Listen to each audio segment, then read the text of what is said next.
why they won't let you go. The rain fell in a steady rhythm, tapping against the window pane of the small cafe where Ernest sat, staring into his untouched cup of coffee. It had been 6 months since he'd left her, 6 months since he'd mustered the courage to walk away from the suffocating grip of his relationship with Eva. Yet, even now, he could feel her presence, like a shadow that refused to fade with the setting sun. Eva had always been intense, her love a double-edged sword that cut to deep. At first, it had felt like devotion, the way she wanted to know his every thought, his every move. But over time, it became something else, a need to control, to possess. Ernest had tried to convince himself it was love, but love didn't leave bruises on the soul. Love didn't make you forget who you were. When he finally left, he thought it was over. He'd packed his bags, moved to a new city, and started rebuilding his life.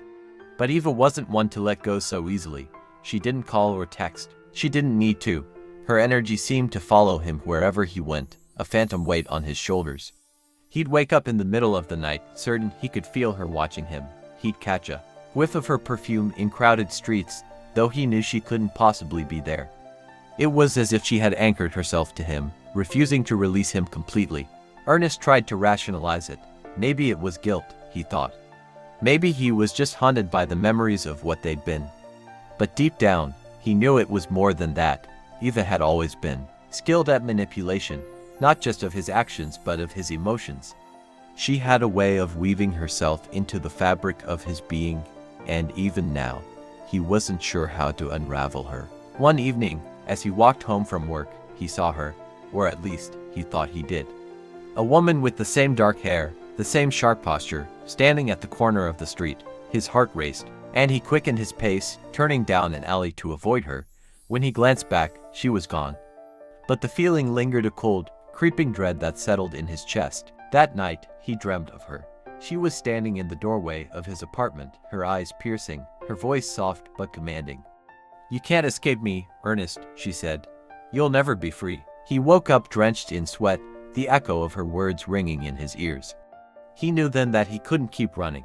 He had to confront her, not in person, but within himself. He had to sever the invisible ties that still bound him to her. Ernest began to rebuild his sense of self, piece by piece. He sought therapy, reconnected with old friends, and rediscovered the hobbies he'd abandoned during his time with Eva. Slowly, the weight began to lift. The phantom scent of her perfume faded, and the dreams became less frequent. But Eva's presence never fully disappeared. It lingered in the corners of his mind, a reminder of the power she'd once held over him. Ernest realized that some scars never fully heal, they simply become easier to carry. In the end, he understood why she wouldn't let him go. It wasn't about love or even control. It was about fear. Her fear of being alone, of losing the one person she'd tried so hard to possess. And while Ernest couldn't change her, he could choose to no longer let her define him. The rain outside had stopped, and a faint ray of sunlight broke through the clouds. Ernest took a sip of his coffee, now cold, and stood up. He had a life to live, and for the first time in a long time, it felt like his own.